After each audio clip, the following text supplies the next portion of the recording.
Every year in the NFL, it's a new team.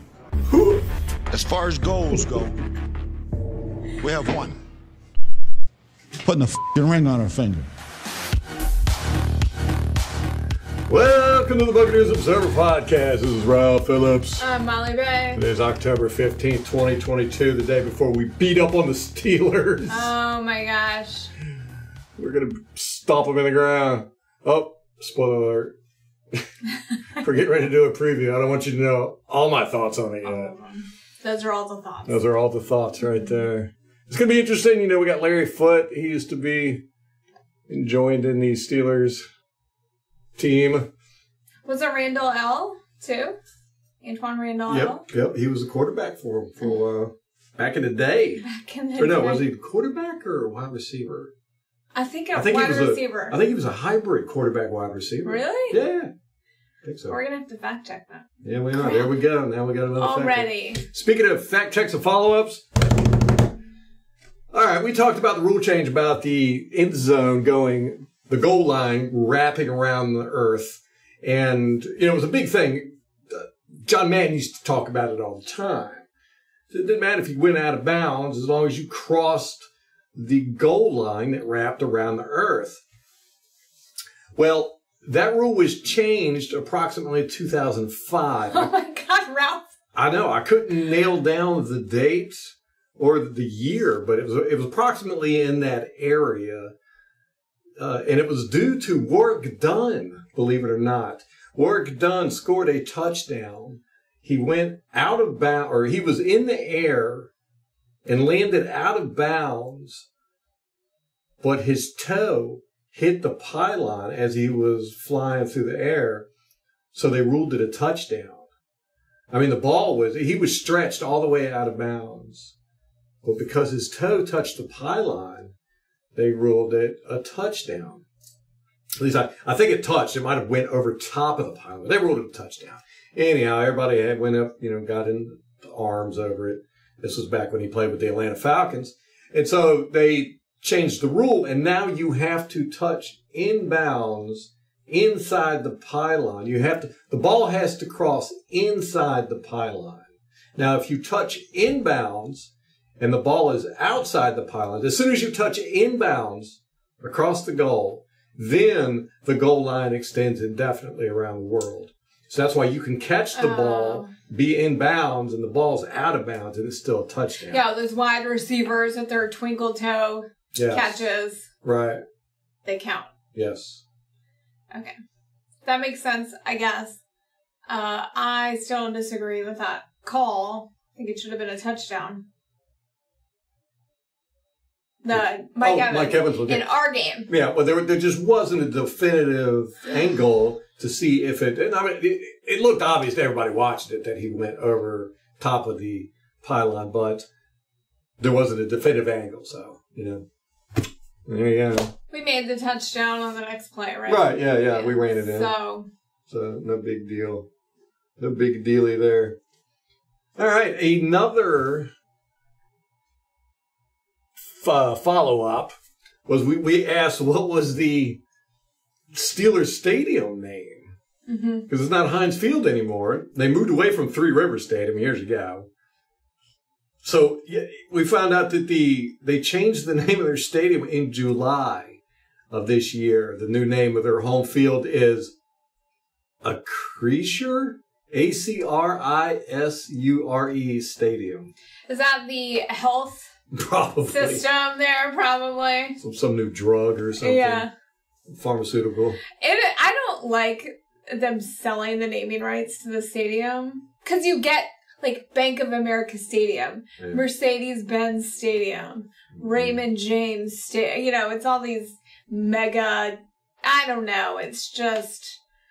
Yeah. They keep, for the most part, advertise. Well, I don't know how to say this. Like NFL, professional soccer, they are like branded to the max, like everywhere. Like they're selling these sponsorships everywhere. And the NFL, I think, is pretty good at having a dividing line there, except the stadiums. Yes. Yeah, just about every sport does it. Boxing does it. MMA does it. I mean, those guys' shorts are plastered. The ring's plastered.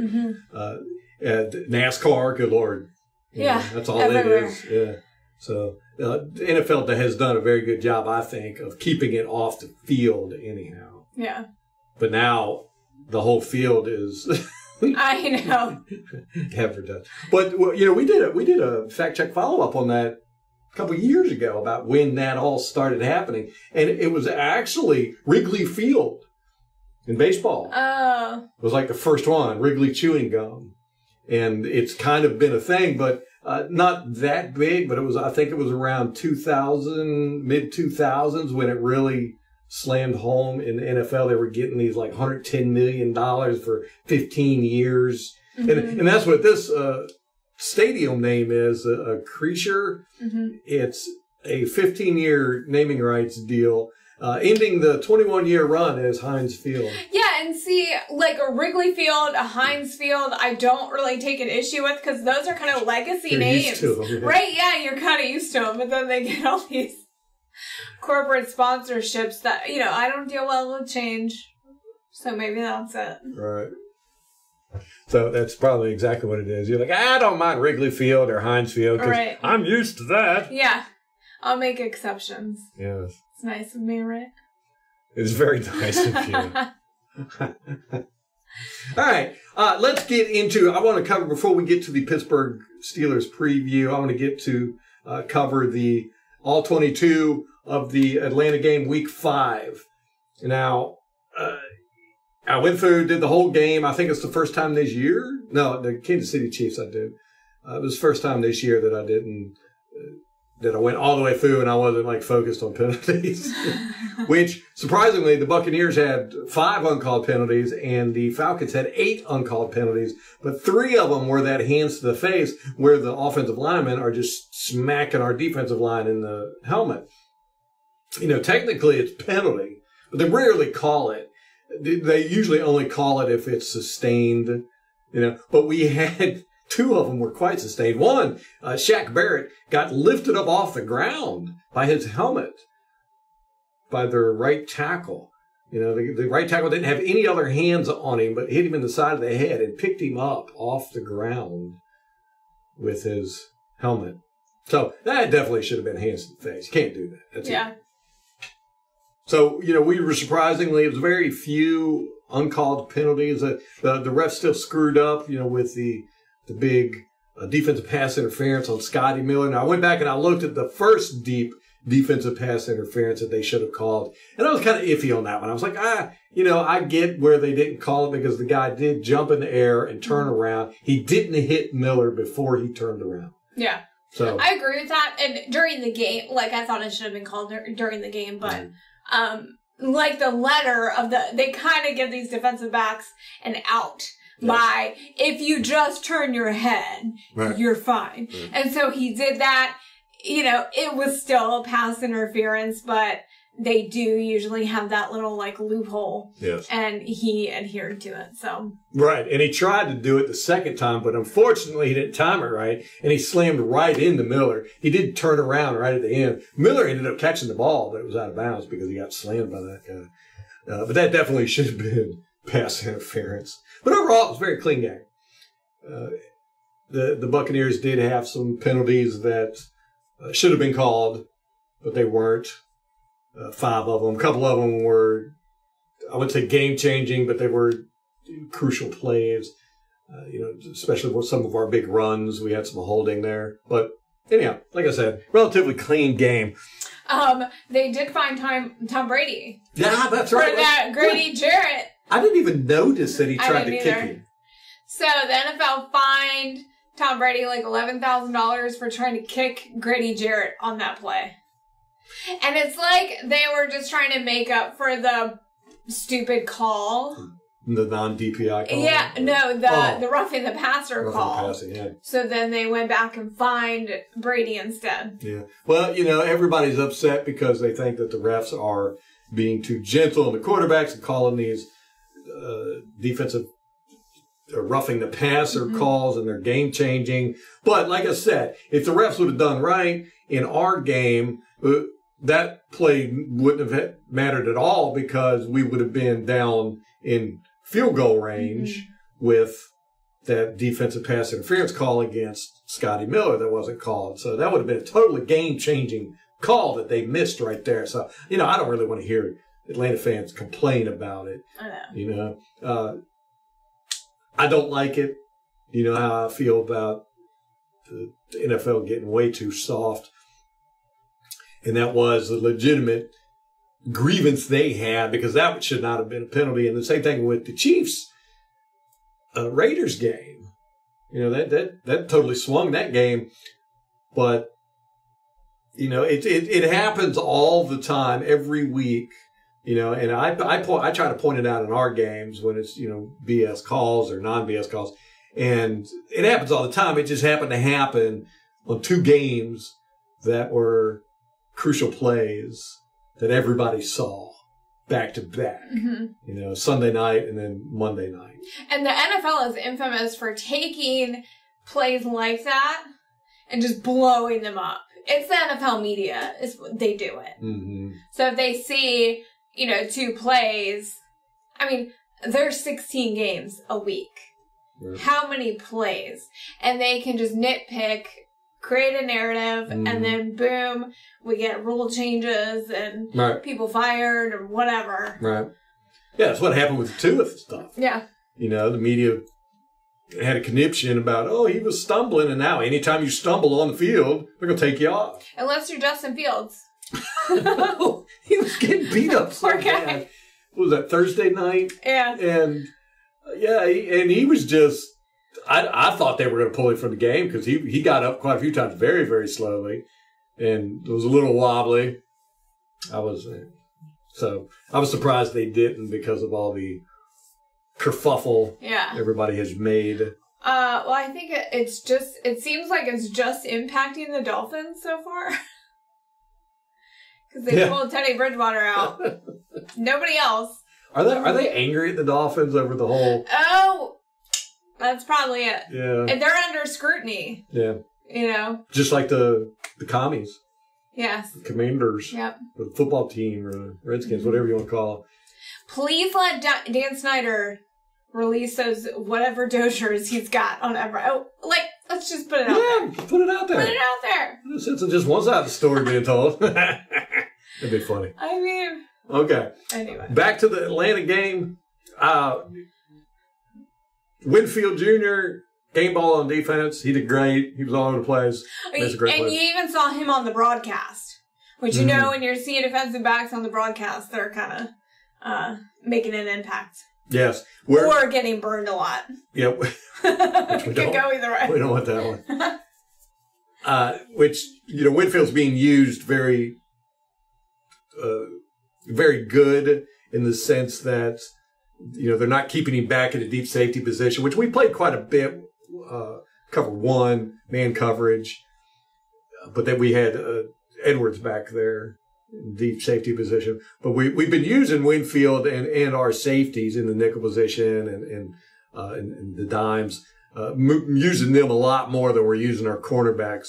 And we're using Winfield in that kind of hybrid role where we're having him up on the line of scrimmage a lot. He's doing blitzing.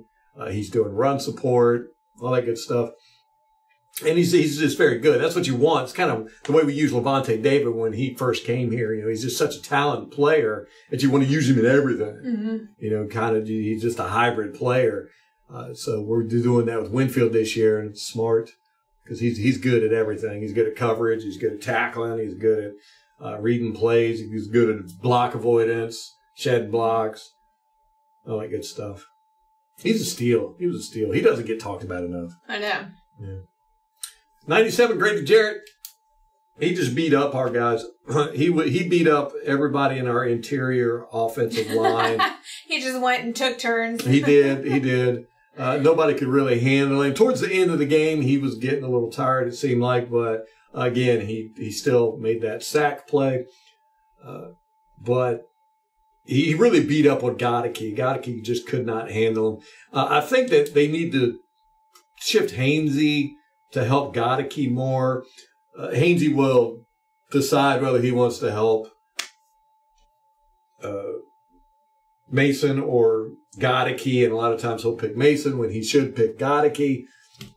I think they really need to slide him over to Godwin more because Godwin does need help. He's our weak link on that offensive line. He's kind of our Kappa. Yeah. But he's a rookie. Right. He can't. Right. I mean, I feel like he's got a lot of leeway this year. Maybe next year, too. Yeah, that's personally, but team-wise, I don't want him to get beaten. Yeah. They have Brady under pressure so damn much. Just a correction, it's Gedeke. Gedeke. Yeah. I've been saying it right. I've been saying it right. Just this only time. Slip back to Godwin. It's Gedeke. Gedeke. Get a key. Get a key. That's not how it's spelled at all. At all. No.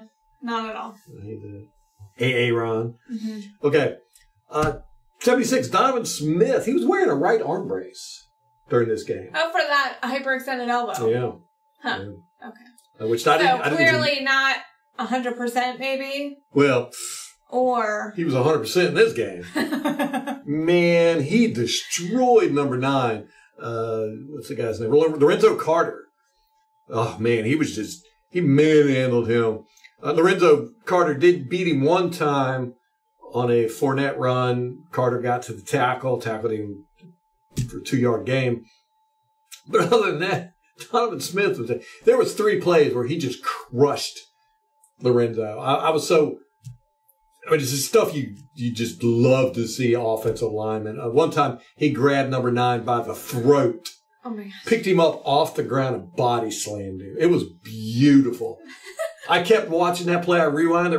I was like, man. Were you just complaining about Atlanta's guy doing that, picking Shaq up by the neck? Yeah, but this is different. It's different. Okay, just check.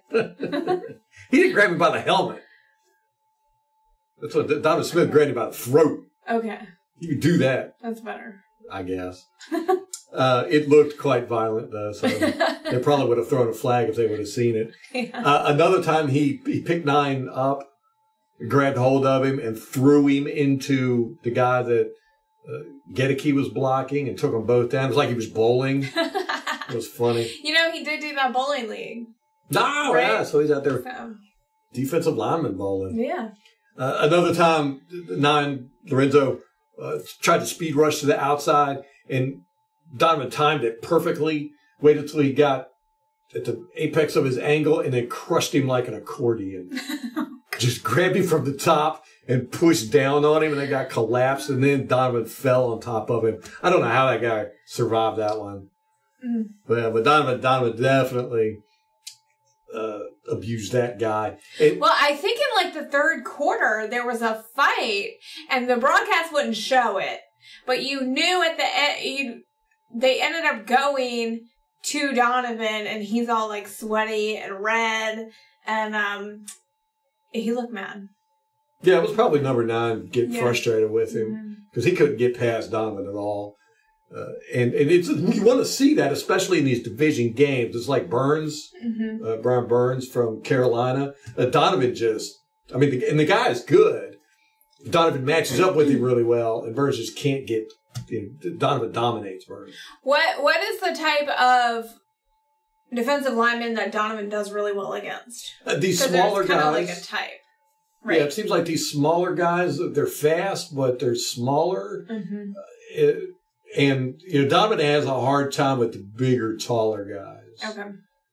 The kind of guys that got some strength and can match him up top. Okay. But these smaller, quicker guys, Donovan does a real good job of beating up on them. So it's good to see that this is going to be an issue, I think, with Atlanta for a while. Trying to get 9 to... They picked wrong on that one. Yep. Fournette he did great, volume-wise, but he's definitely changed his style of running. We've talked about this year. He's not being as patient, looking for his holes and blocks. I mean, he's really just pounding it up in there. And he's actually seeking guys out. There was a play where there was a 5-yard hole that our offensive line opened up. And Fournette didn't get touched until he was 10 yards down the field, and it was the safety, last guy. And Fournette didn't even try to go around him. I mean, he had 5 yards on either side of this guy that he could have run. He didn't even try. He just tucked his shoulder and ran right into this guy. And I've seen him doing that a lot this year. He seems like I don't know if it's the way he's being coached, but he's elite level at, his patience and running where he's supposed to run based on his cues. And he's just not doing that as much this year. He seems like he's trying to be much more physical. Well, I think that after week 1 with Micah Parsons at Dallas complaining about him blocking, about how physical he was, I think he's just taken that as license to be like, oh, you think I was physical then? Mm-hmm. And Micah Parsons is still complaining about all the contact he's getting. Yeah. Well, he would have liked it in this game because Fournette missed or had 2 very weak blocks. He had 1 complete whiff, but which is unusual, because Fournette has gotten up into that elite level of blocking, especially in pass protection. And he had a couple mess ups in this game, which has been unusual. I mean, he's usually been spot on with his blocking. Vita, I'm going to complain about him some more. He's been a total disappointment for me this year. He was kind of a disappointment last year because I really hyped him up, and just what I saw from him in those first couple of years. I mean, he's just dominant. I mean, 2020 was just outrageous. Yeah. I mean, well, he broke his ankle. Well, but he came back, and then playoffs. Played great, was yeah. Just... I mean, 2019, what he showed, his strength and power was just off the charts. In 2020, he did it. 2021, he was still dominant, but I didn't feel like he was getting the push that he could. Mm-hmm. And this year, he's just nothing.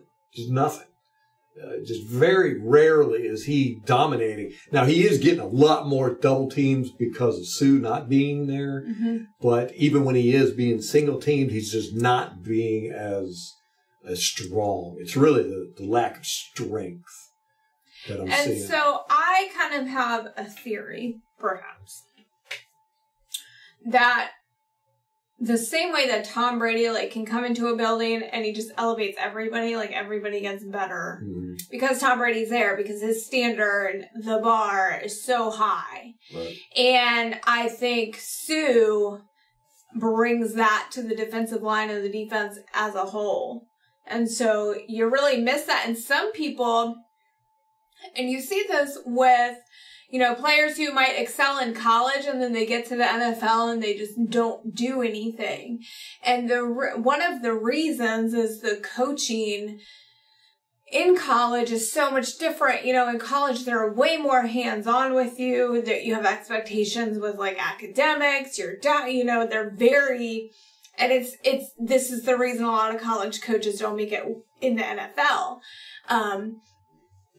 Because these guys are used to, the college players, they're getting a lot of, I don't know if it's micromanaging, but, you have people on top of you and there's a lot of accountability. And in the NFL, it's just you. Pretty much. I mean, you're on your own. If you screw up, you're just out. There's 10 guys behind you. Right. Chomping at the bit for your job. And so I think some players excel in that environment, but then others, I think, need that accountability. And Vita has a lot of natural ability, but he might be one of those people that needs the accountability, needs the competition, needs somebody next to them who is professional and cares about their craft, is a master of their craft. Mm. And so that might elevate his play, having somebody like that beside him.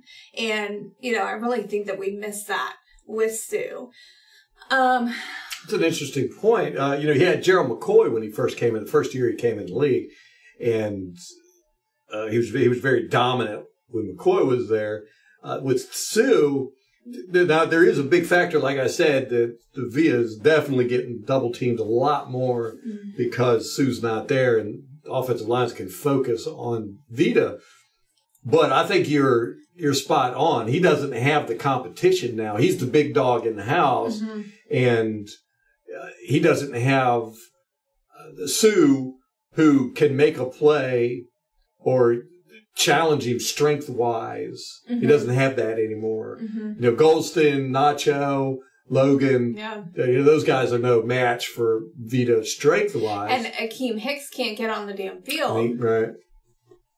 Is he playing this week? No. No, he's still out. Oh, this is going to turn into a half a season thing. Yeah. So, yeah, kind of disappointed in Vita. I really had high expectations for him. And, again, he's not playing bad. But, you know, we're getting no push up the middle. Yeah. None. And our run defense is terrible. Terrible. Yeah. I mean, Atlanta had 150 yards rushing. Yeah. Yeah, it's Atlanta. But they are a run-first team now. So. And that takes me to Logan Hall. Again, he's just not impressed me. He's just a guy. He's made a couple plays this year. But as much as he's out there on the field, he should be showing me something. And I'm not seeing anything from the guy. Don't mean to talk bad about him. This is all about accountability. I want to see something from him. I want to see why he was picked as high as he was, for one. But, I want to see some growth from him. I want to see some explosiveness. He's just another guy out there. But again, it could be he has no leadership in that room. What if there's just a vacuum of leadership in the defensive line? JPP's gone. Barrett seems to be a kind of like a Levante David, where they're kind of quiet and they're not vocal leaders. And you've got JPP gone, and you got Sue, who was just a pillar of strength in the middle. You got him gone. Now, Sue was the quiet type, I think, but the players just gravitated towards him. You saw it immediately when he got in the building, and Will Golston on one of the Buccaneers productions, was like, I want to learn everything that you know. Yeah, just following him around. Just following him around. And he had his throne at the end of the bench there, that there was always guys in conference with him. There was 4 or 5 guys always sitting right around him at the end of that bench. Most of them would be sitting on helmets and stuff like that because there was only one seat beside him. So, everybody else was sitting on the ground in front of him. But he always held court. He was definitely a mentor, not just on the football field, but in their personal lives. He's big into business, big into conducting yourself professionally, family, all that good stuff.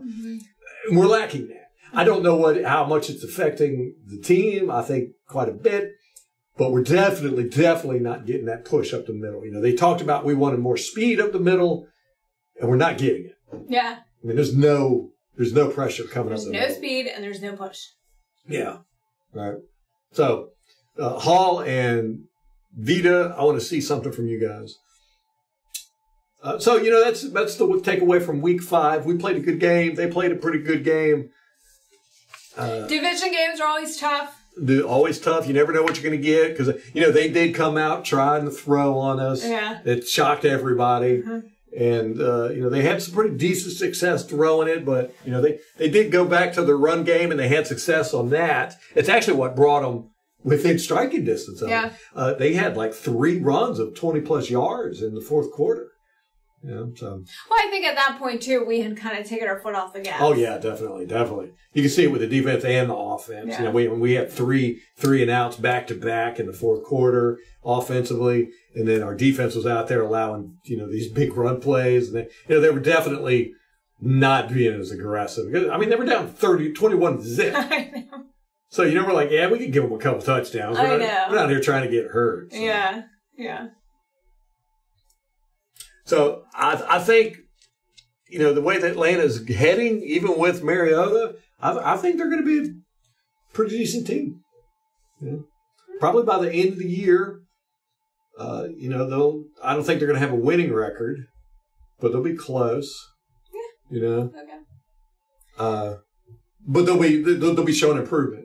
I think every week they're going to be showing improvement, and they play competitive games every week.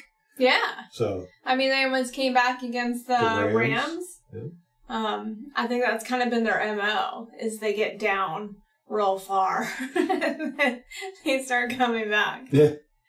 Maybe they get down far and everybody expects them to try and pass it, so they go into prevent defense. Yeah. And then they just run it on them. Kind of surprising. That might be their plan. That'd be their plan. So is this, I forget. It's so weird how this happens. Is this Arthur Smith's first year? Yes. Okay. Yeah. Right? I know, right? I want to say I'm like, God, all the football years just run together. It's hard. Like, the longer I go, I used to be on top of this, and even with the podcast, but as you see so much churn through the NFL, it's just so hard to keep track of it. I don't have the brain capacity either anymore. And speaking of which, Matt Rule got fired, the head coach for the Carolina Panthers. We didn't discuss this. Yeah, we talked about it last one. Okay, yeah. So that's great.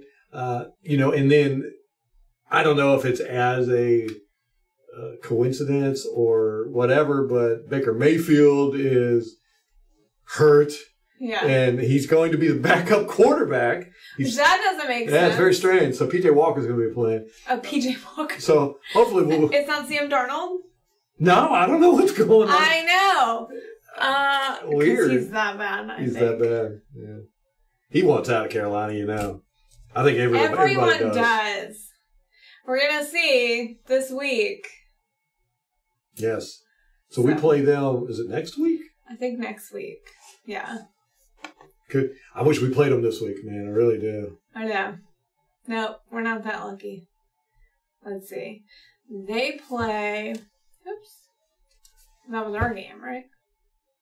Oh. I was just trying to see who they played. I think they're playing Baltimore.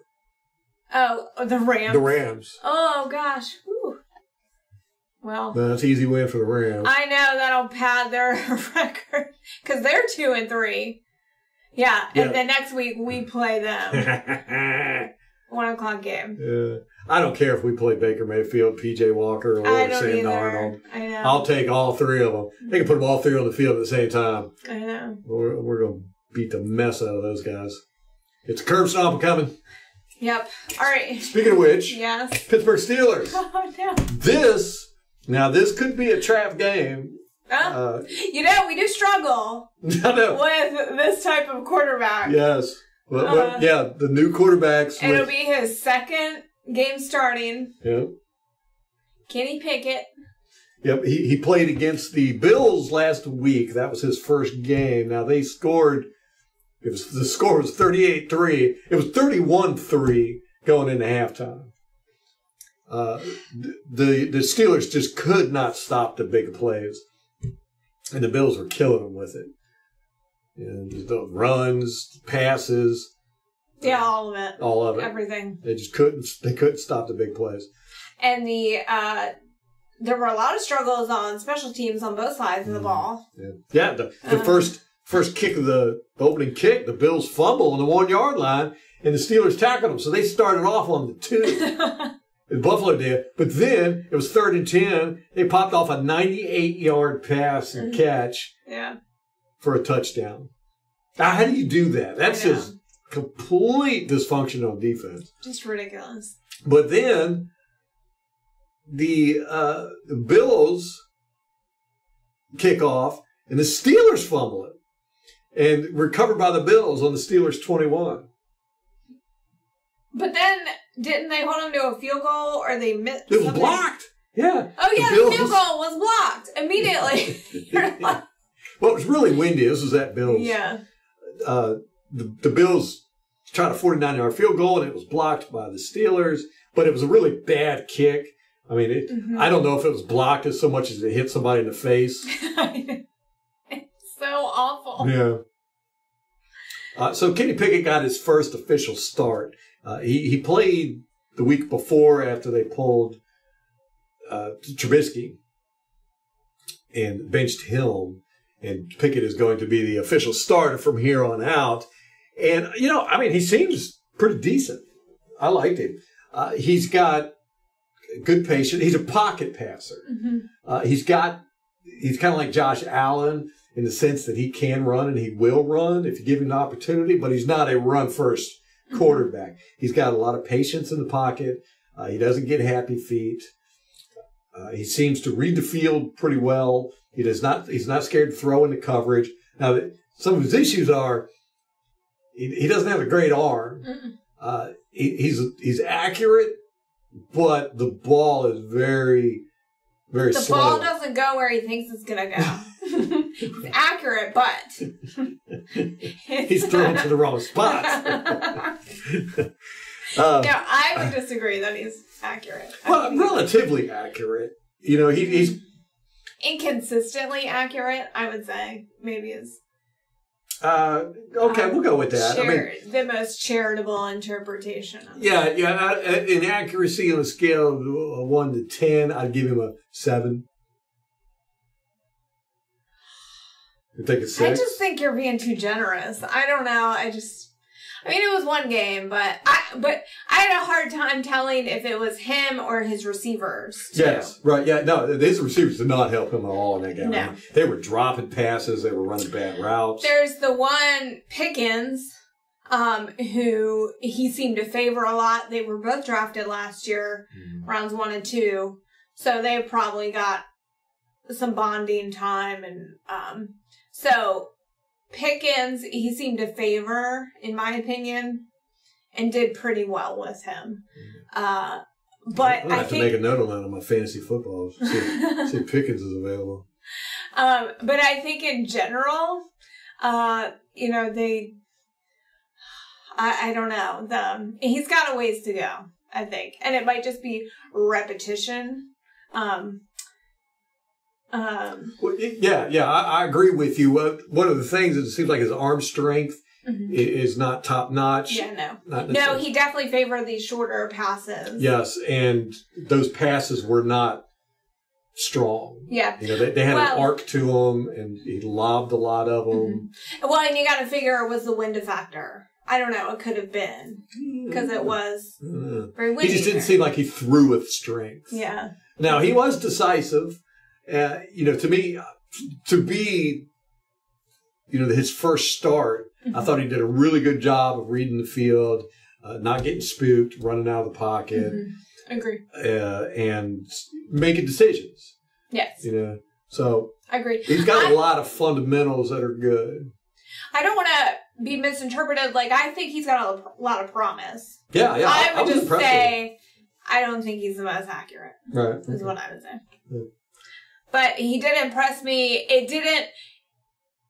Looking at the scoreboard, I think was misleading. Yeah. I thought that they looked a lot better than 3-38. Yeah. So, I mean, it was really a back and forth, but the Bills just kept hitting them with these big plays. Yeah, that's where they really got burned. Yeah. And like the Steelers had like 2 missed field goals too. Yes, that's right. Yeah. So you know, special teams was not helping them. No. But the defense, I mean, they picked off Josh Allen in the end zone at one point, so that was 7 points they saved. They got a few stops with the Bills in the red zone, so it could have been much worse. It sure could. Back to Pickett, he does lead the pocket, not a lot, but more than the average quarterback. He almost always goes to the right. He does bootlegs to the right. When he scrambles, it's to the right. He'll even turn to, you know, if he's being pressured from the left, he'll spin and go to the right. There was one play which they showed on the broadcast where it was like a screen and the screen could have gone either way. Oh, yeah. And he went to the right with it and it was stopped immediately. But if he had gone to the left, it was set up. The blockers were set up.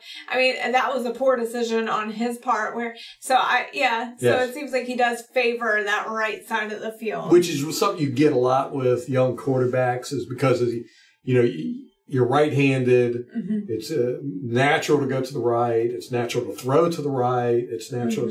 So he's very much the right side of the field. As a matter of fact, he intercepted? I can't remember. Almost intercepted. He was bootlegging to the right or scrambled out. And through bad form, he jumped in the air, threw the ball across his body to the center of the field, went through the defender or the receiver's hands. He had to jump up for it, but it did. It go right through his hands. But it was a hard throw for Pickett, to throw to the left like that. So he if we shut down the right side of the field, he's going to have trouble. Yeah. And depends on which Barrett, Shaq Barrett, is on the injury report with it for an illness. He's not listed as out, but whether he plays or not depends on if he's going to be on the right side or the left side. They've been switching it for the most part. I think last week he played predominantly on the right side. So they're switching back and forth. It seems like him and Triumph. So it'll see if they put Barrett on the left side to counter Pickett's habit of going to the right, which would be the side Barrett would be on. Left side defense, right side offense.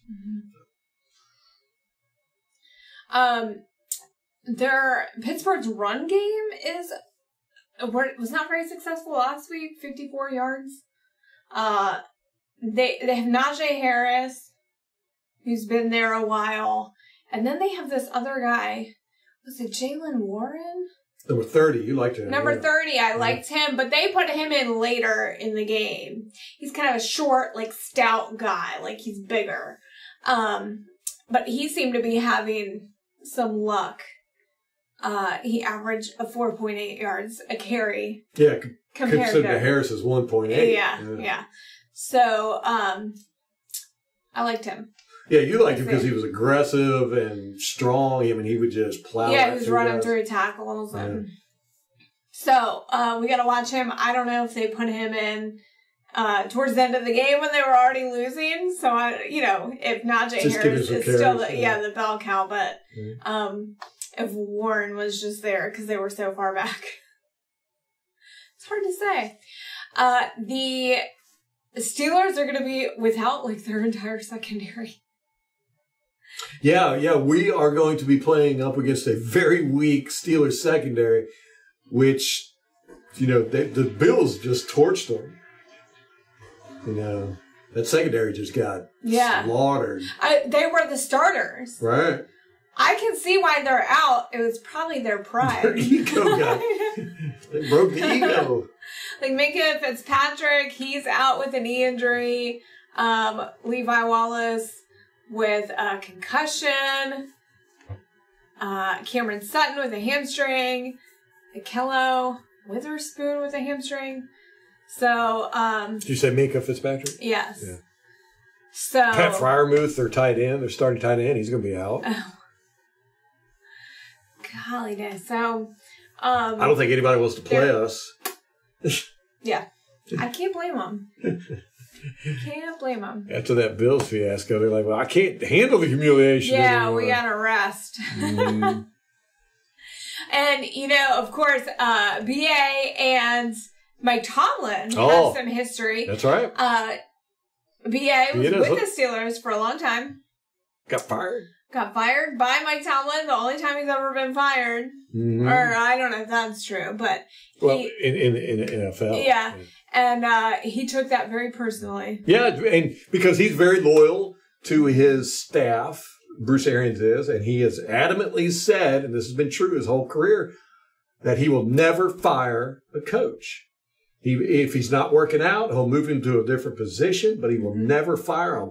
And Bruce Arians, in his book, he talks about how hard it is on coaches, when they get fired. Not only are you, embarrassed, because you put all your blood, sweat, and tears into building a team and coaching these guys, and it just all gets yanked out from under you, and you're removed from the locker room and the stadium, and just like that, you're just now all of a sudden you're just no longer part of this organization. And how hard it is on the family is how they, you got to uproot your whole family, your kids. And he had young kids at the time when he was at Tulane or Baylor. What was it? He did Temple. And, but no, this was with the Steelers. Right. He was offensive. Okay. But when he was getting fired in his college years, Mm-hmm. And he said he would never fire a coach because it is just so, he knows how traumatic it is for them and their family. So he's at Pittsburgh, and they went to the Super Bowl and won the Super Bowl with Bruce Arians as the offensive coordinator, or quarterback's coach, offensive coordinator. Yeah, he was the coordinator. Yes. And they fired him the next year. He said it caught him off guard. It was a kick in the balls. And he's really held a grudge against Tomlin for that, because he felt like Tomlin didn't go to bat for him. The ownership wanted more, more of a run game or something? Probably, no NBA. Yeah. So he's really held a grudge against Tomlin. They're not friends. No. Let's put it that way. Yeah. So they're going to go in there. And Tomlin, he's not used to losing like this. No. I mean, he's had Ben for years. I mean, Ben was drafted, 2007, 2008? Yeah.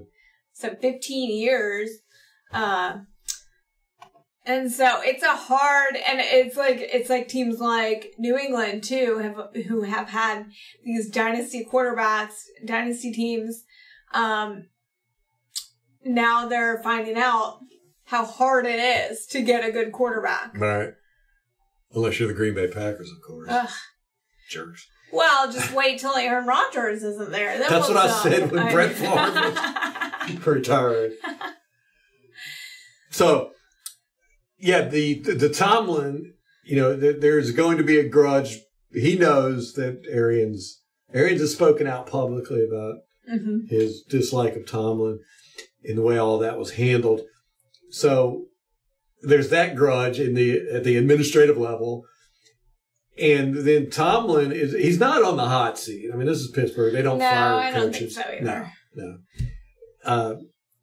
But the pride and ego, they're not doing well this year. And remember last year they went undefeated. They were like 11-0.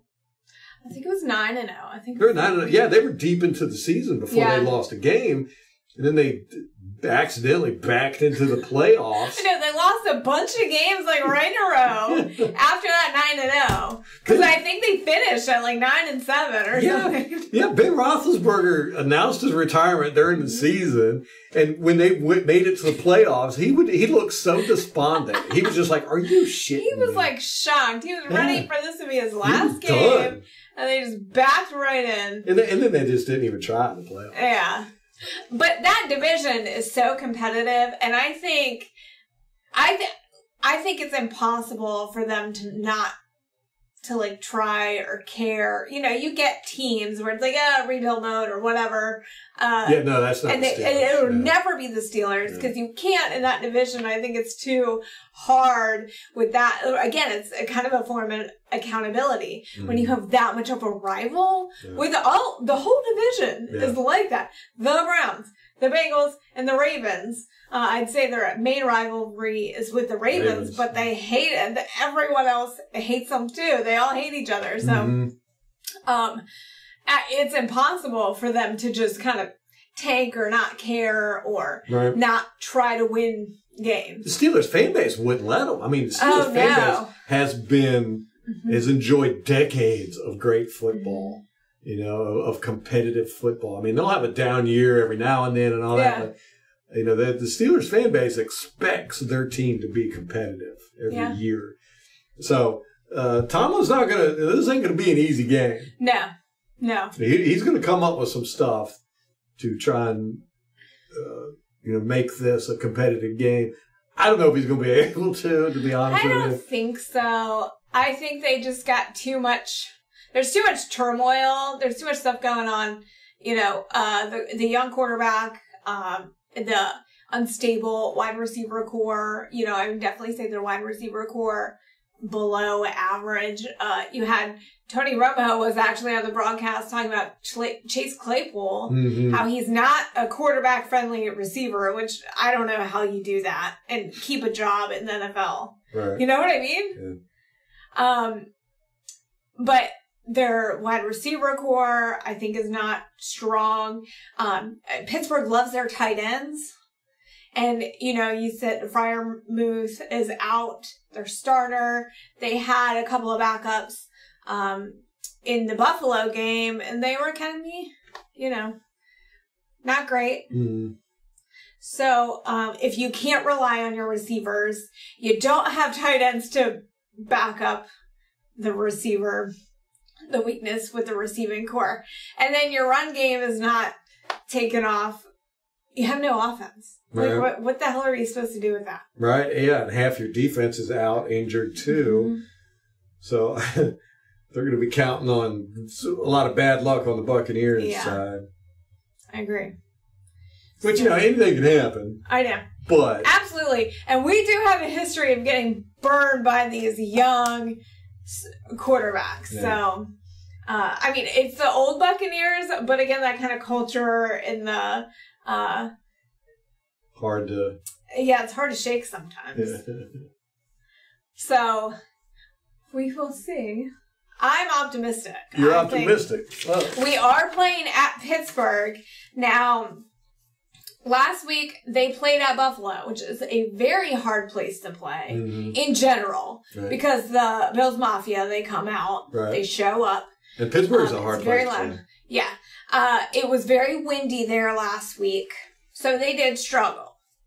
Yeah, field goals especially. Yeah. Missed 2. So now we're going to Pittsburgh. They are 0-2 at home. So, it's not necessarily going to be a disadvantage for us, but could be. Yeah, Steelers are 1-4. Yeah.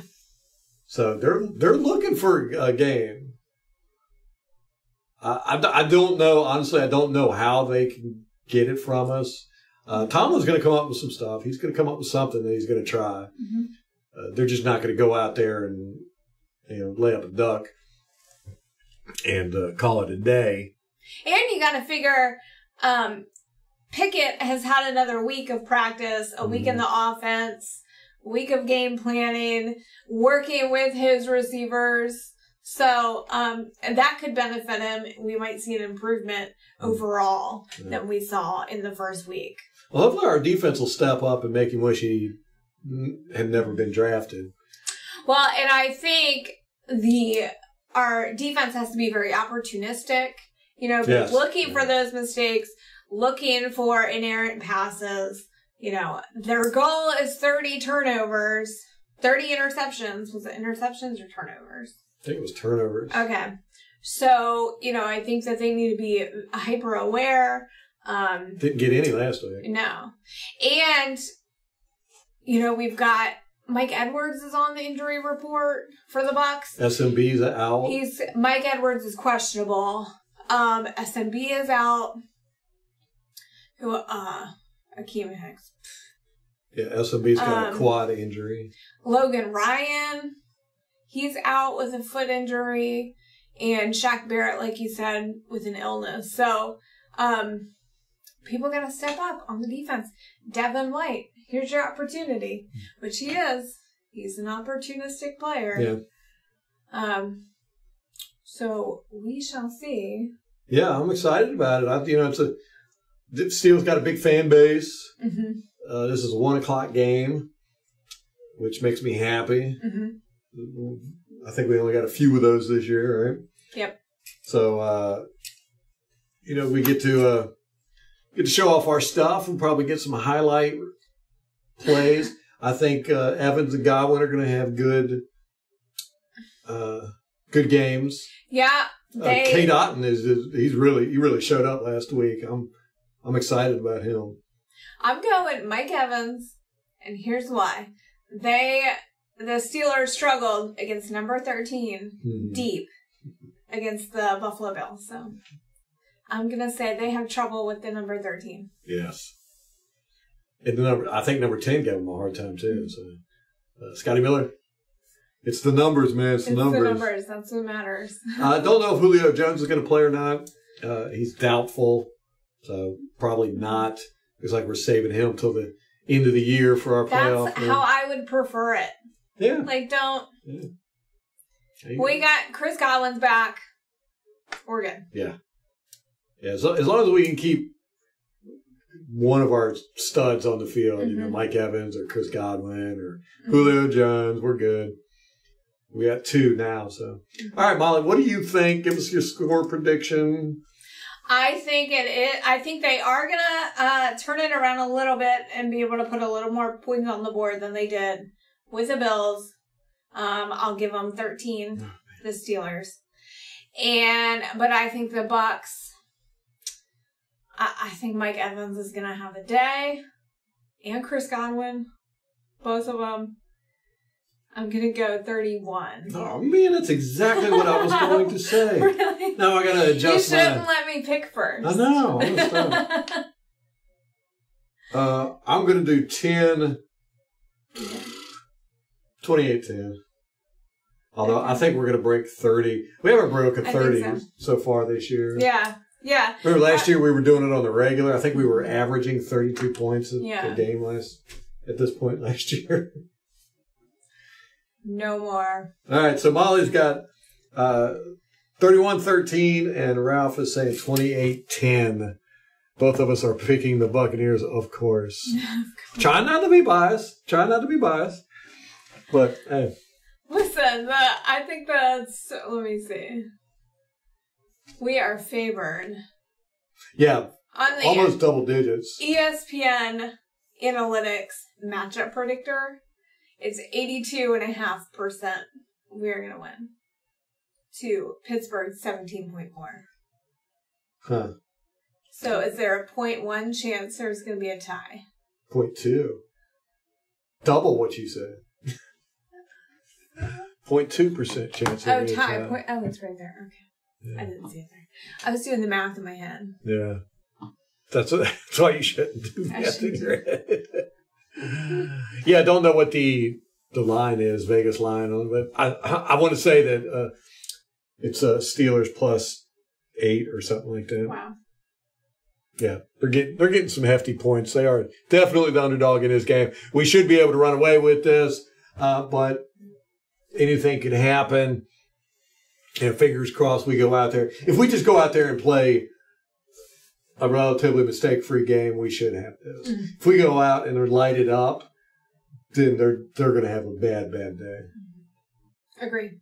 Mm-hmm. And you know the Steelers fans, like, they hate Tom Brady. Hate Tom Brady. 20 years. He's run that conference. How many times did they see him in the playoffs? A lot. A lot.